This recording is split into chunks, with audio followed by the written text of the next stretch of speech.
Hello everyone, দিনটা ছিল 13 জানুয়ারি আর 28শে পৌষ বাংলায়। তো পৌষ মাসের শেষ মঙ্গলবার প্রত্যেক বছরই আমাদের গ্রামে এই রক্ষাকালী পুজোটা হয়। তো সন্ধেবেলায় ঠাকুর দর্শন করেছি আর মাকে পুজো দিতে গেছি।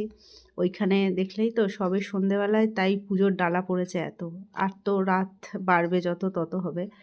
আর আমাদের গ্রামে এই পুজোর দিন যারা বাইরেও থাকে তারাও কিন্তু আসার চেষ্টা করে। খুবই জাগ্রত মা আর মায়ের মন্দিরটা এত সুন্দর করে সাজিয়েছে।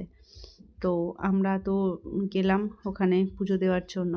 আর এই মায়ের মানে দিনের দিন মাকে রং করা হয়। আর এত মালা পড়ে যে মাকে আর দেওয়া থাকে না। কিন্তু সবাই তো মায়ের উদ্দেশ্যে দেয়।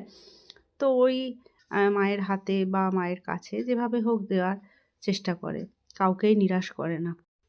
আর মায়ের মূর্তিটা কিন্তু এই মন্দিরের ভিতরেই তৈরি করা হয়। দিনের দিন রং করা হয়, আবার সূর্য ওঠার আগেই মাকে বিসর্জন দেওয়া হয়।